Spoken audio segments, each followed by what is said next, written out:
সবাইকে স্বাগত। আজ আমরা আলোচনা করব স্বামী স্ত্রীর সম্পর্ক কিভাবে মধুর করতে হয়।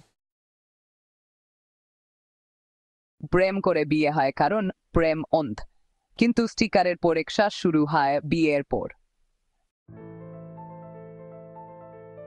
আজকে জীবনে স্বামী স্ত্রী দুজনেই খুব ভাবনার সাথে তাদের কাজ পরিচালনা করে এবং তাদের দায়িত্ব ভালোভাবে পালন করে। একে অপরের কাজের প্রতি তারা সমর্পিত থাকে, এমনকি নিজের জীবনে কষ্ট হলেও তারা ত্যাগ স্বীকার করে।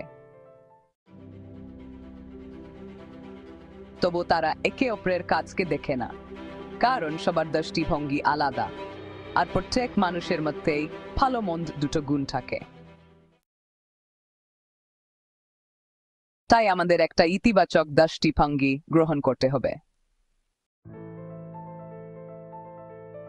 একে অপরের ভুল ত্রুটিগুলো ইতিবাচকভাবে তুলে ধরে এবং পারস্পরিক বোঝাপড়ার মাধ্যমে আমাদের জীবন আগিয়ে নিয়ে যেতে হবে।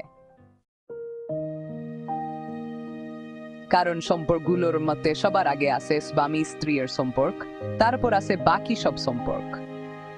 মা বাবা, ভাই বোন, ছেলে মেয়ে সব সম্পর্কেরই আলাদা আলাদা গুরুত্ব আছে, কিন্তু স্বামী স্ত্রীর সম্পর্ক একে অপরের জীবনে সবচেয়ে বেশি প্রভাব ফেলে। এই বিষয়টা বুঝতে আমরা কবির দাসজির কিছু দোহার মাধ্যমে জানব। ऐसी बानी बोलिए मन का आप खोई, औरन को शीतल करे आप हूँ शीतल होई। ওঠার আমাদের এমন কিছু মিষ্টি কথা বলা উচিত, যা শুনে অন্যের মন ঠান্ডা হয় এবং সাথে সাথে আমাদের মনটাও ভালো হয়ে যায়। মনের রাগ ত্যাগ করার অর্থ হল অহংকার ত্যাগ করা। রহিম বলে, रहीमन प्रेम का धारा छटका लगे न छूटे, फिर जुड़े तो गांठ पड़े प्रीति का स्वाद न रूटे। ওঠা ভালোবাসার বন্ধন খুব নাজুক, এটা ভাঙা উচিত নেই। এই সুতো একবার ছিঁড়ে গেলে আবার জোড়া লাগানো কঠিন হয়ে পারে, এবং যদি জোড়া লাগেও তাহলে সুতোর মাঝে গিঁট থেকে আয়। কবির বলে, प्रेम का खेला न खेलिए खेले तो जीत हुई, ये तो ऐसी चौपड़ है जहां जीते सो हुई। অর্থাৎ ঈশ্বরের গড় হল ভালোবাসার ঢোর, এটা তোমার মামার বাড়ি না, এখানে তুমি এখন ইচ্ছা যেতে পারবে। ये সাধক নিজের অহংকারকে ত্যাগ করে এবং তাকে নিয়ন্ত্রণ করতে পারে, সেই এই ঘরে প্রবেশ করতে পারে।